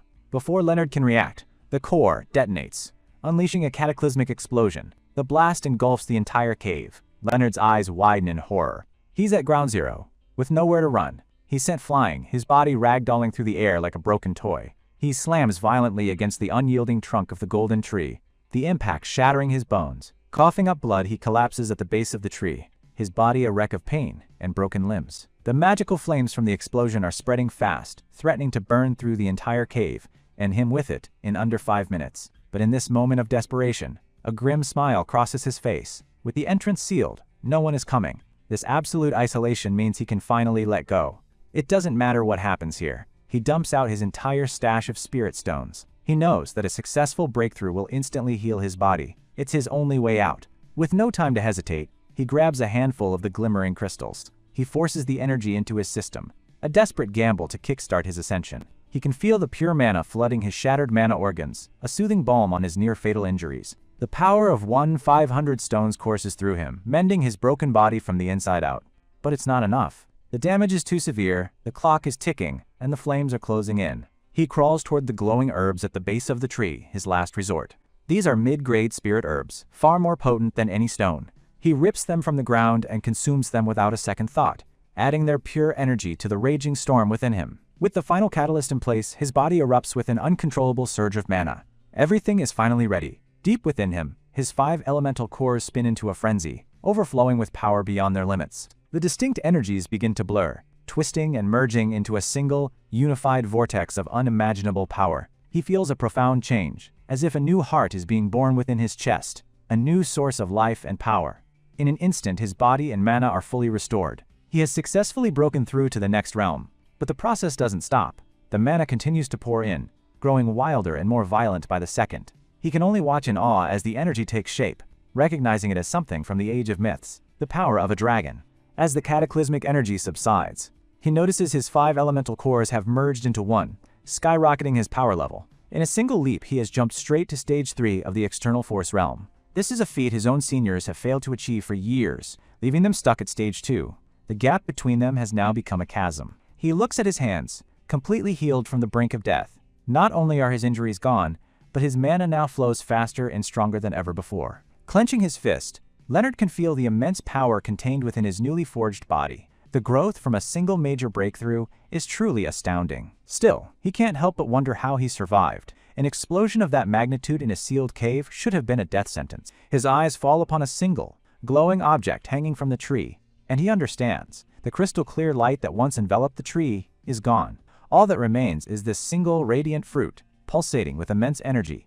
Reaching out, he realizes the overflowing spiritual energy from the tree must have shielded him from the blast. The sacred tree in its final moments protected both itself and Leonard from the pillar of fire. The fruit fits perfectly in his palm, pulsing gently as if it were alive. When he was meditating, the fruit has absorbed the residual mana in the cave, condensing all that immense power into its small form. Feeling a debt to the tree that saved his life, he carefully packs the fruit, vowing to plant its seeds somewhere safe. With his business concluded, he swiftly makes his way out of the destroyed cavern. He knows he's been gone for too long. If he doesn't hurry back, his seniors will start getting suspicious. With a single, casual strike, he shatters the massive boulder blocking the entrance, a feat that would have been impossible just hours ago. A wry smile crosses his face. He's become so strong that he can't even hold back properly. He just hopes the commotion didn't cause a big fuss. He races back, spotting the familiar wooden hut in the distance. Draped in the lycanthrope's pelt, he arrives just in time for the daily training session. But he quickly realizes that showing up in his tattered state would raise too many questions. He decides to pack up his prize and change first. He recalls his time here over the past 3 months, training diligently with the seniors. It all started one day when he came out of his hut, and the seniors saw their chance to integrate with him. A friendly senior named Ian was the first to approach the new recruit. Leonard used the opportunity to get closer. Claiming he'd hit a wall in his training, Leonard humbly asked the senior for a sparring match. Ian was taken aback by the sudden request but was intrigued by the rookie's confidence. Leonard played the part of an eager student, saying nothing would make him happier than to learn from his senior. Flattered, Ian puffs up his chest, unable to refuse such a polite request. He agrees to teach the rookie a lesson. With a smirk, Ian declares he'll show him what it means to be a true Cardenas knight. He thought he had the initiative, but before he could even process what happened, he found himself disarmed and floating in midair. The match was over in a single, decisive blow. 1 down. Without a moment's pause, Leonard moves on to the next senior, Gale, and defeats him just as easily. And then he heads for the third. His final opponent, the real Hayden, grits his teeth. He can't believe this is the level of someone who just left the training grounds. Their wooden swords clash in a flurry of strikes, but the skill gap is obvious. In a desperate move, Hayden unleashes his mana, coating his blade in a fiery aura. The other seniors yell out in shock. Using mana in a simple spar is a serious breach of etiquette. They rush to Leonard's side, worried that the mana-infused strike had seriously injured him. Hayden explains that his self-defense reflexes kicked in. Leonard looks down at his hand. It's bleeding, but the wound is minor. He realizes a valuable lesson. In this world, pure swordsmanship isn't everything. Mana changes the game completely. With a slight smile, he admits that he originally approached them just to repay the favor of using Hayden's face. But he's realized he has a lot to learn from them too. The real Hayden, flustered, asks why Leonard isn't angry about the surprise attack. Gripping his wooden sword, Leonard says he's looking forward to continuing their training. Because for the first time in a long time, sparring actually sounds like fun. The seniors are left speechless by his response, their respect for the mysterious rookie growing. Ian, seeing a chance to build connections with a future powerhouse, eagerly agrees to train with him every day. Back in the present, Ian knocks on Leonard's door. Wiping sweat from his brow, he tells Leonard that he's sorry, but they'll have to cancel training for the night. Leonard opens the door, feigning ignorance. He asks what's wrong, noting that Ian is dressed for real combat. Ian asks if he didn't hear the massive explosion from Bone Mountain Swamp. As he explains, Leonard subtly hides the faint glow of mana still radiating from his hand, feigning that he's tired. With a worried expression, Ian tells him that a near-demonic troll and a lycanthrope supposedly fought over territory there. The aftermath was brutal. The troll was found burned to a crisp, while the lycanthrope was discovered skinned alive. The Knight Commander himself has led a team to investigate the devastating scene. Ian explains that with the 2 regional bosses dead, the area is swarming with lesser monsters, so they're being deployed for a cleanup operation. Since Leonard isn't ready for a real deployment, Ian came to bring him a gift. He drops 5 new training swords at Leonard's feet, a replacement for all the ones he's broken. With a friendly thumbs up, he tells Leonard not to forget them when he becomes a famous knight. Leonard promises he won't. As Ian leaves, he gives one last warning. Stay inside tonight, because the island will be largely unprotected. Leonard understands the gravity of the situation. An incident that mobilizes the entire Knight Order is no small matter, so he can't make any careless moves. But where others see danger, Leonard sees opportunity. With everyone's attention fixed on the swamp, he can finally move without restraint. He dons a cloak, deciding against using his, Hayden, disguise. It's too risky with all the knights on high alert. If he were spotted as Hayden while the real one is with the cleanup crew, it would only create a mountain of new problems. Instead, he pulls the lycanthrope skin over his shoulders. It's the perfect camouflage for his next move. With the island's defenses focused elsewhere, he's free to explore. This is a once-in-a-lifetime chance he can't pass up.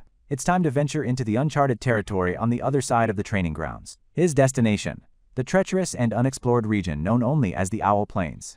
Stepping into the desolate Owl Plains, Leonard immediately feels a chill run down his spine. Something is watching him. From deep within the fog, he can feel a powerful killing intent locked onto him. He wonders why it hasn't attacked yet, questioning if it's being cautious or is simply scared. But it quickly grows tired of waiting. A massive shadow falls over him, shaking the very ground he stands on. A monstrous owlbear descends from the sky, its eyes glowing with malice. Leonard pulls back his hood, a smirk playing on his lips. His first challenger has arrived. He identifies the beast as the perfect level for him to test out his newfound power.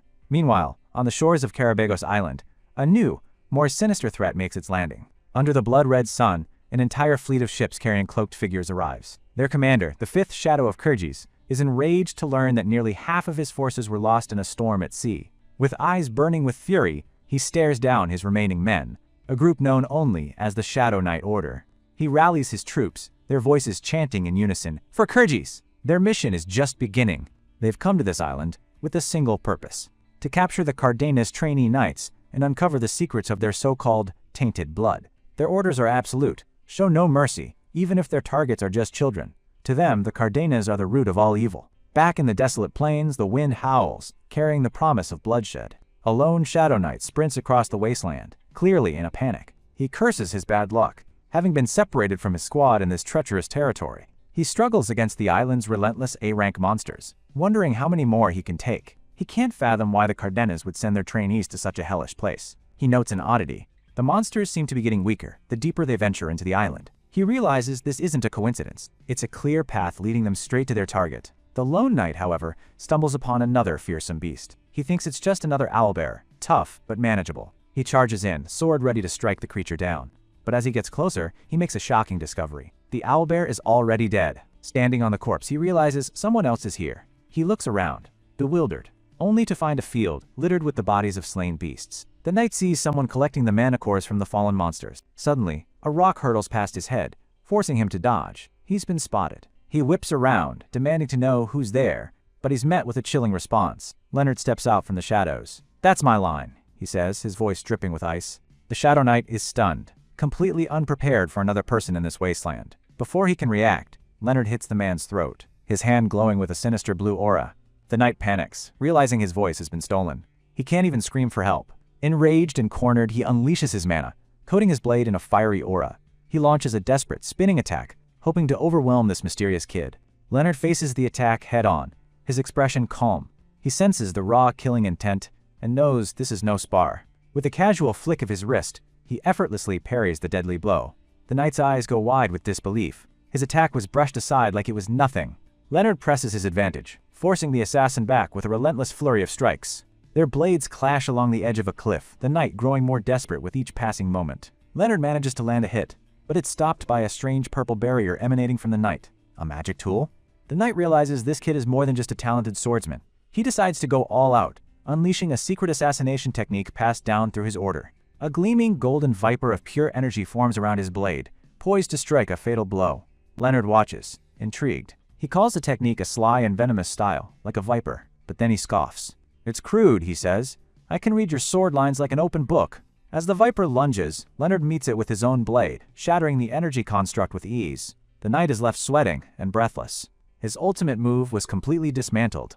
In a final, desperate move, he activates another magic tool. Sinister purple chains erupt from the ground. He grins maniacally, thinking he's won. By sealing both Leonard and his sword, victory should be his. But his victory is short-lived.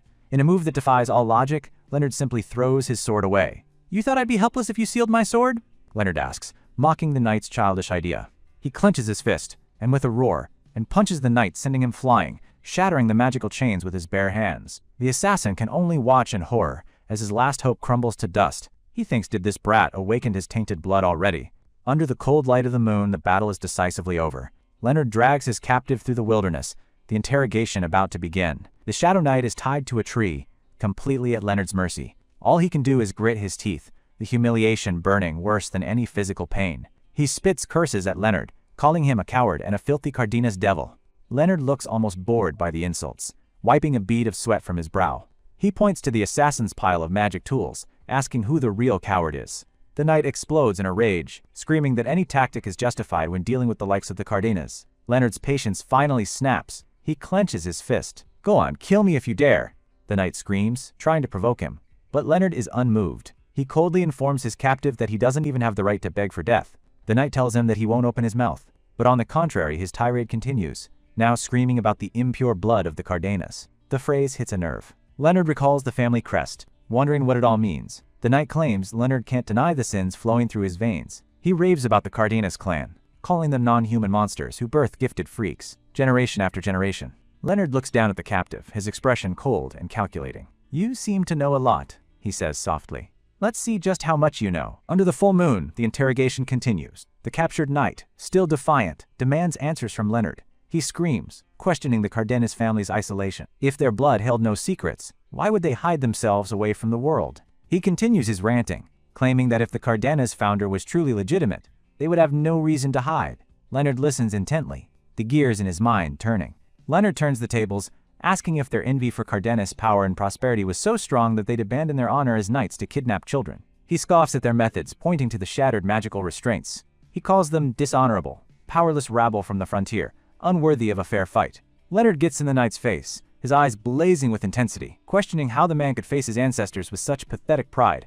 The knight's pride is shattered. "Don't get cocky, brat," he bellows, incensed by Leonard's insults. He roars about how dare Leonard insult the name of Kyrgyz. But his fury turns to shock as Leonard calmly confirms his origin. "Oh, so you are from Kyrgyz?" The knight is stunned. How did this kid already know? Leonard just smirks, noting that when a mind is in a mess, one tends to forget the obvious. The knight grits his teeth, realizing he's been completely outplayed. Leonard has him exactly where he wants him. Leonard informs the knight that he's forcefully opened his mana circuits. His death is now inevitable. But before that, he's going to spill every secret he knows. We learn more about the knight's homeland. Kyrgyz, a minor kingdom in the west, was once known as the Holy Land of Knights. That was, until the emergence of Cardenas. The legendary Red Dragon Knight Order of Cardenas defeated the Knights of Kyrgyz. That single, crushing defeat was enough for the world to forget Kyrgyz, and for Cardenas to be hailed as the new Holy Land of Knights. Leonard puts the pieces together. Kyrgyz attacked Cardenas to reclaim their lost glory and to pry into the secrets of their blood. He admits that, in a way, their curiosity aligns with his own. He too wants to understand the secrets of his lineage. But Leonard knows the real problem isn't this lone knight. There are fighters on this island at the Transcendence Realm level, a threat he must report to Sir Bradley. Having gathered enough information, Leonard prepares to make his move. His mission is far from over. He channels his aura into his blade, identifying his enemy as Kyrgyz, Shadow Knight Order. He now understands the danger facing the trainees on the island. It's far more perilous than anyone imagined. He turns to the 30th Shadow, telling him it's time to play his part. With a swift motion, he brings his sword down. A spray of blood marks the end of the interrogation. Leonard moves with cold efficiency. He doesn't have time to explain in detail. He just needs evidence that a Swordmaster-class enemy is on the island. He notes that his control is still at the imitation stage, but what he's planning should be enough. Before leaving, he helps himself to the knight's remaining magic tools, smirking as he asks if there are any objections. With his prisoner in tow, Leonard is ready to deliver his warning. He begins the long trek back towards the Cardenas trainee camp. Meanwhile, back at the main camp, the other trainees are completely unaware of the approaching danger. A few of the trainees, including Ian, enjoy a moment of peace, relieved to finally have a break after a sudden mobilization. But their relaxation is short-lived. Hayden spots something and asks Ian, "What do you think that is?" They follow his gaze and are horrified by what they find. A corpse, with a glowing blue flame embedded in its chest, has been left for them to find. One of them screams in a panic, "Get Sir Bradley, now!" Sir Bradley arrives on the scene, his expression grim. He immediately identifies the glowing wound as the work of an aura blade. He explains it's a technique only a swordmaster can use in real combat. He then finds a note left on the body and realizes the terrible truth. It's a confession, written out by the now deceased knight, detailing the planned attack on the young trainees. The confession reveals the identity of the attackers, Kyrgyz, Shadow Knight Order. The note details the enemy's strength, Numerous experts led by a commander at the Transcendence Realm level, all heading for the trainees' camp. Even with all the trainees gathered, holding them off would be nearly impossible. The real problem is their leader. Bradley orders Ian to sound the alarm across the entire island. This is an emergency. The entire camp springs into action. The trainees quickly assemble, their expressions a mix of fear and determination. Leonard watches them go. It seems Sir Bradley understood the message he was sending. Sir Bradley addresses the assembled trainees, his voice booming across the training grounds. "Listen up! This is not a drill! There are extremely powerful intruders on Carabagos Island." He lays out the grim reality. Around 30 enemies exceed Stage 8 of the External Force Realm, and among them, at least one has reached the Swordmaster's Transcendence Realm. He tells them to think of Commander Fabian of the Young Dragon Knight Order. These enemies are like walking natural disasters. Against such a foe, mere numbers mean nothing. He gives them a choice. Either we activate a space gate and hide away, abandoning the island to wait for reinforcements, or we stay here and stand against the enemy. He puts the decision in their hands. For the trainees, a real battle like this would be a once-in-a-lifetime experience, assuming they survive. Leonard watches on, thinking that if they choose to withdraw, no one could blame them. But to his surprise, the trainees don't back down. A chorus of voices rises from the ranks. "We'll fight. We're not going down that easily." They declare that they've grown stronger too, and they're ready to show the enemy what they've got. Leonard acknowledges their bravery. Choosing to pick up a sword when death is on the line is no easy thing. He admits he misjudged them. They are knights after all. With a unified roar, the trainees of Cardinus prepare for war. They stand ready, a sea of determined faces and sharpened steel, prepared to defend their honor. Sir Bradley smiles, a flicker of pride in his eyes. He declares he'll respect their wishes. However, he knows courage alone won't be enough. He tells them they'll request reinforcements from Commander Fabian to deal with the Transcendence-level threat. As the sun rises, he gives his final order. "All of you, steel your hearts." While the army prepares for a direct confrontation, Leonard has his own plans. He heads toward an earth burrow he dug by his bunk, a secret escape route he's finally going to use. Since he's still under the protection clause, he's being evacuated, which works perfectly for his real plan. Alone, in his secret tunnel, it's time to examine the toys he borrowed from the Shadow Knight. Most of the tools are broken from the fight, but an enchanted ring still seems to work. He slips it on, but as he tries to channel mana into the haste spell, the ring violently rejects him. The enchanted gem shatters into pieces. He realizes his own heart is blocking external mana from entering his body, rendering all magic tools useless to him. The only useful item left is the Shadow Knight's signal device, but since he already wrung all the information out of its owner, that's fine. He hatches a new plan. He'll find the invaders, ambush them from the shadows, and if he's spotted, he'll use the signal device as a decoy. His new objective is clear. He moves out, a silent hunter in the dense forest. He knows the only one he truly needs to watch out for is the Swordmaster. He's not going to let these people do whatever they please. With his plan in motion, Leonard sprints through the dense forest. He's tracking his prey using the very tools they brought to his home. The signal device he'd borrowed from the Shadow Knight begins to glow. It's a reinforcement signal. Leonard deduces it's not the Swordmaster himself calling for help.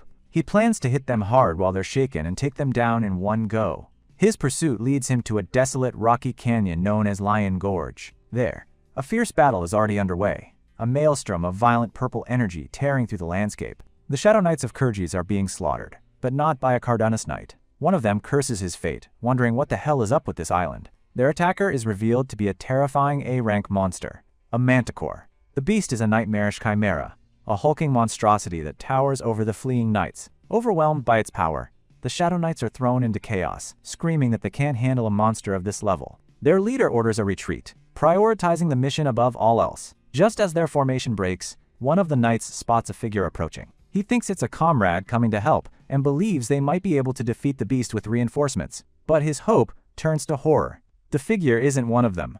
In a flash of blue lightning, our boy appears, his blade already stained with their blood. He's cut down 3 knights in an instant.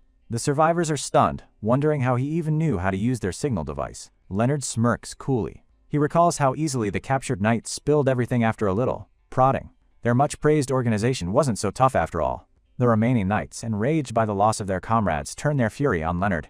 "You bastard!" one screams, vowing revenge. But Leonard stands unfazed, his twin blades crackling with lightning. One knight lunges forward, blinded by rage, calling Leonard a cursed Cardanus devil. He's cut down before he can even land a blow, his body slumping to the ground. With cold disdain, Leonard asks the fallen knight if he'd forgotten what he was fighting just a moment ago. As if on cue, the manticore stands behind the knight and slams his the tentacles, obliterating the knight from existence. Leonard now stands alone before the creature. He sizes up his new opponent, noting its strange anatomy, a lion's body, a snake's tail, and most unnervingly, the face of a human. He wonders what exactly this thing is. The manticore's eyes narrow, its gaze intelligent and calculating. To Leonard's utter shock, the beast speaks. Its voice a low growl as it addresses him as human. A monster that can talk? This changes things. This is no mere beast. It's a sentient, intelligent being. The manticore delivers a chilling ultimatum. It can sense Leonard's strength, and it knows if he fight Leonard, it'll certainly die. Leonard is impressed. It glances at the body of a fallen Shadow Knight. He thinks to himself that if he can just stall for time, he will come. The one the manticore is truly waiting for is the Kurji's leader, the fifth shadow, a sword master. Leonard knows that at his current level, he stands no chance against a true sword master. He weighs his options. The monster's warning is likely true, but can he really trust its word?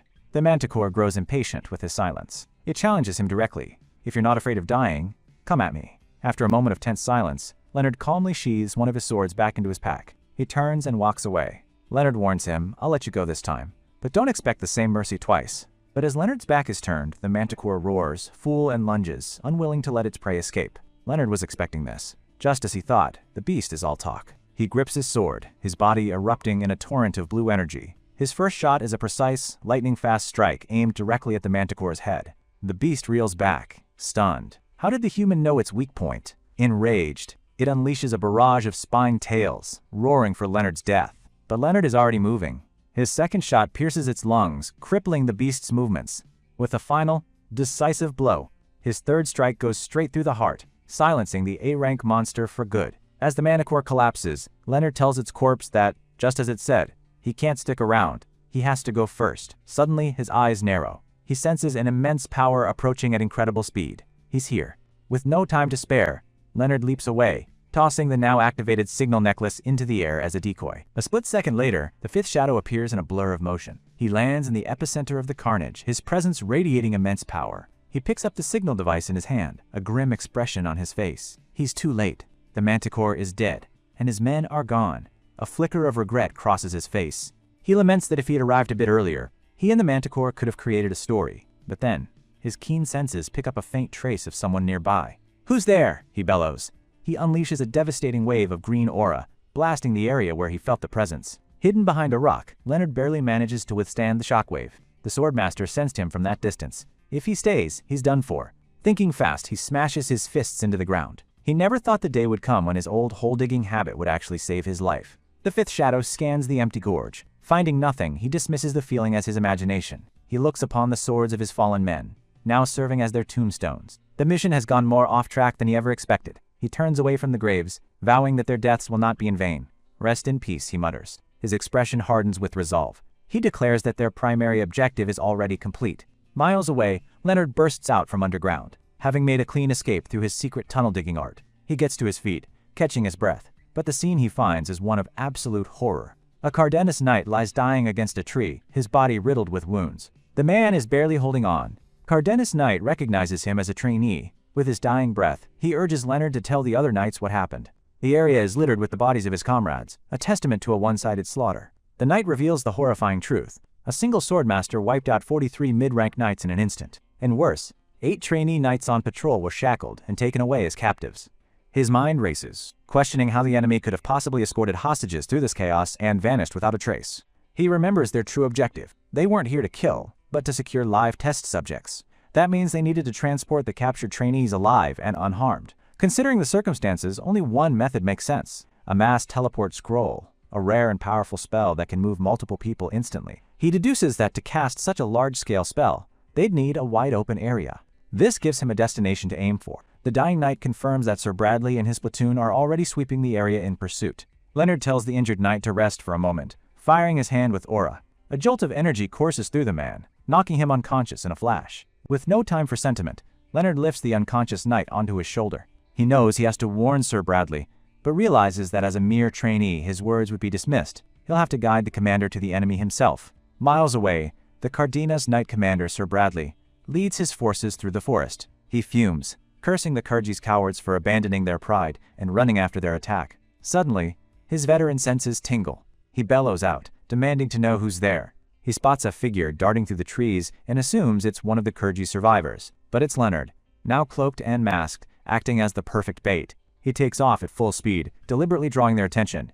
Enraged at the intruder's audacity, Bradley orders his men to eliminate him on sight. The knights give chase, but they're no match for Leonard's speed as he effortlessly weaves through their ranks. With a powerful leap, he widens the distance, leading them deeper into his trap. Bradley is shocked, noting that the intruder is ridiculously fast for a Kyrgyz soldier. A storm of swords raining down on the fleeing figure. But Leonard moves like a phantom, dancing between the deadly blades without a scratch. He navigates the treacherous rain of swords, using swords as footsteps. He stops and carefully places the knight to the ground from his shoulder. Seeing his men fall behind, Bradley takes up the chase himself, leaping after the mysterious figure with incredible speed. Leonard glances back. His plan is working perfectly. He has led them exactly where he needs them to be. Bradley lands in devastating sword attack, his anger palpable. But as he takes in his surroundings, his expression shifts. He realizes with a shock that he's been led all the way to the coast. He then spots the body of his fallen comrade, laid carefully on the sand. From a safe distance, Leonard watches, hoping Bradley can survive what's coming next. The real enemy is about to make their entrance. A chilling presence descends on the beach. The fifth shadow has arrived. The swordmaster mocks the Cardenas knight, smugly stating that he never expected a Cardenas dog to make it this far. Bradley immediately recognizes the man behind the invasion. The fifth shadow speaks of his plan as a great undertaking. Bradley scoffs at the notion, retorting that kidnapping children is hardly a noble cause. He declares that the swordmaster isn't leaving this island alive. The fifth shadow just grins, condescendingly, asking if Bradley truly believed they would come to this island without a plan. He then delivers a chilling proclamation. Cardenas has already lost. As he speaks, a brilliant light pillar of light erupts from the forest. Bradley's eyes widen in horror. He recognizes the spell as a mass teleport and lunges forward to stop it. But the fifth shadow stops him with a confident smirk, revealing that the spell will take a full 15 minutes to complete. Until then, he promises to personally entertain the Cardenas commander. The two warriors clash in a violent explosion of green energy. Bradley grits his teeth, realizing he's been drawn into a battle meant only to stall for time. Hidden in the trees, Leonard watches the duel unfold. He tells himself Bradley just needs to hold on a little longer. With the leaders occupied, he vows to get the captured knights back. As the epic battle rages, the mass teleport circle on the beach glows ever brighter. Leonard seizes the opportunity, slipping past the distracted Kyrgyz guards. He notes that with their eyes glued to the duel, their defenses are wide open.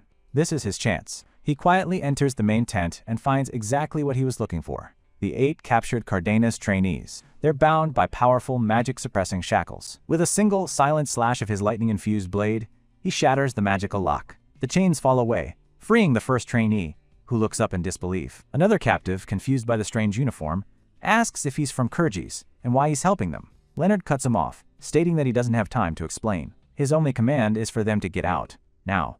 The freed trainees are stunned but understand the urgency, preparing to make their escape. Leonard looks on as the last of the trainees are freed. With a quick gesture, he signals that it's time to move. The freed trainees gives them their thanks and leaves the place. He stands alone in the now empty tent, a cool confidence in his eyes. The hostage problem is solved. A slight smirk plays on his lips. Now all that's left is to take out the trash. He steps outside, his twin blades drawn, confronting the last remaining guard. In a flash of blue light, he closes the distance instantly. He unleashes a whirlwind of slashes, cutting the enemy down before they can even react. With blood splattering across his cloak, he stands victorious. Back on the beach, the fifth shadow lands a devastating blow, cutting Bradley's arm. The swordmaster scoffs, calling the battle a decent warm-up but ultimately unsatisfying. He declares that playtime is over. Soon, Kyrgyz will once again stand at the peak of power. But just as he's about to deliver the final blow, his senses flare. A sudden realization dawns on him. He can feel it. The presence of the one who has been foiling his plans from the very beginning. The swordmaster soars through the sky towards his base. The fifth shadow readies his blade, finally coming face to face with his real adversary. He lands to the ground with great force, creating cracks. Leonard is thrown back by the sheer pressure. The fifth shadow sneers, utterly bewildered that the one who sabotaged his grand design is nothing more than a brat. He channels his rage, speaking for all his fallen comrades. And for everything they've lost, he vows to make absolutely sure that Leonard dies right here, right now. He lunges forward, his sword glowing with a venomous green aura, promising to tear the Cardenas devil apart. Leonard meets the challenge, igniting his own blade with blue aura. He instantly recognizes his opponent as a master, on a whole different level than anyone he's fought before. The two powers collide in a massive explosion of energy, shaking the very ground. The Kyrgyz commander reels back in shock, gritting his teeth. He can't comprehend how a mere trainee could possibly wield an aura blade, but Leonard coldly tells him it's none of his business. Leonard presses his advantage, but knows his time is limited. With his current power, he can only maintain this state for 3 minutes. Enraged by Leonard's skill, the commander attacks with frantic, wild slashes, screaming at the boy to die. Leonard, however, remains perfectly calm. He He notes that his opponent's rage has made his movements sloppy and easy to read. With his enemy's attacks becoming predictable, Leonard realizes he can now shift from defense to a full-blown counterattack. He expertly weaves through the barrage, closing the distance for a decisive strike. But as he moves in for the kill, the commander reveals a sinister grin. Leonard's cheek has been scratched with his blade. The commander boasts about the secret weapon coating his blade, a deadly, fast-acting, severing poison. He explains, with sadistic glee, that a single scratch will be enough to stop Leonard's heart and sever his connection to his mana. Leonard, however, appears completely unfazed, nonchalantly thanking the man for the detailed explanation. The serpent-like poison magic tries to seep into Leonard's body, but something is wrong. His brilliant blue aura acts as a barrier, effortlessly neutralizing the deadly toxin. The commander is horrified. His trump card, a poison that should be instantly fatal, has absolutely no effect. Leonard comes to a startling conclusion. His unique, magic-resisting heart must also grant him immunity to poisons. He once again rebuffs the commander's questions, telling him that how he survived is something he'll never know. Taking advantage of the commander's shock, Leonard lands a clean, powerful strike. The commander stumbles back, clutching a fresh wound. His eyes burn with desperation and fury. Pushed to the brink, he unleashes a new technique, summoning massive mana serpents from the ground to attack. The sheer scale of the attack forces Leonard back. Leonard analyzes the chaotic assault, wondering if his opponent has lost control, or is just hoping to land a lucky hit. Leonard, seeing he can't get close, decides to switch tactics, preparing a massive ranged blast. He throws a powerful condensed mana straight ahead. His devastating attack rips through the magical constructs and strikes the commander dead on. The commander is sent flying, yet he still stands. With black blood streaming from his eye, he musters his remaining strength for one final act of vengeance. He declares that he will drag Leonard down to the depths of hell with him, even if it costs him his life. He begins to overload his mana core, preparing for a suicidal final attack. Leonard watches grimly, recognizing that the commander is putting everything into one last desperate gamble. The commander unleashes a swarm of illusionary snakes, a technique meant to overwhelm the senses, but Leonard's perception is too sharp. He immediately identifies the illusion and focuses his mind to cut it down fast. He carves a path directly through the phantom serpents, his eyes locked on his target. Unwavering, he continues his charge, slicing straight through the heart of the illusion. He breaks through and lands what should be the final blow. But the commander reveals one last trick, a magic tool inscribed with the Shockbound spell. The magical trap detonates, blasting Leonard backwards and knocking the sword from his hand. Before he can recover, the commander's hand shoots out. He seizes Leonard by the throat, sneering that his carelessness has cost him everything. The heavily injured commander reveals this was his plan all along, to bait Leonard into close quarters for a final, inescapable attack. Leonard struggles for air, caught in the man's death grip. As green energy crackles with deadly intent, the commander prepares to end Leonard's life. But a new voice rings out, calmly stating that this fight is over. In a flash of red, Commander Fabian appears, effortlessly slicing the wrist with a long-range attack. The Kyrgyz commander's face contorts in terror, having completely failed to sense the swordmaster's approach. With a single, contemptuous slash, Fabian cuts of his legs. Leonard collapses to his knees, gasping for breath, as he watches the overwhelming display of power. He smirks, remarking that the commander was so focused on killing him, he never saw his own death coming. Fabian lands softly beside him, apologizing for not arriving sooner. He looks at his student with a proud smile, impressed by how much stronger he's become. Sir Bradley joins them. Fabian gives Leonard his sincere gratitude, confirming that his actions saved not only the trainees, but Bradley as well. Fabian's tone becomes serious, stating that he has many questions for the young prodigy. Leonard, battered and exhausted, cheekily asks if the interrogation can wait until after he's had a nap. Fabian's stern expression breaks into a warm smile, and he grants the boy his well-earned rest. But while Leonard rests, the commander's work is not done. His eyes harden as he resolves to clean up the trash. The Kyrgyz commander isn't dead, even after brutal injuries. Using some sinister magic, he's up. He rises into the air to face Fabian, declaring that their fight is far from over. Fabian is unimpressed, merely commenting on the enemy's monstrous persistence. He unleashes his own terrifying aura, and in a crimson tide he splits his opponent from abdomen. The fifth shadow is slammed back near Leonard. Fabian realizes his opponent's true goal. It wasn't him, but Leonard. With a hateful scream, the fifth shadow's mask shatters as he unleashes all his power in a final spell. Leonard can only watch in alarm as the unstable energy threatens to consume everything. He's engulfed in a cataclysmic explosion of light. That's all for this chapter. If you enjoyed the recap, make sure you smash that like button. It really helps out the channel. And don't forget to subscribe and ring that notification bell so you don't miss the next explosive episode. Thanks for watching, and we'll see you next time.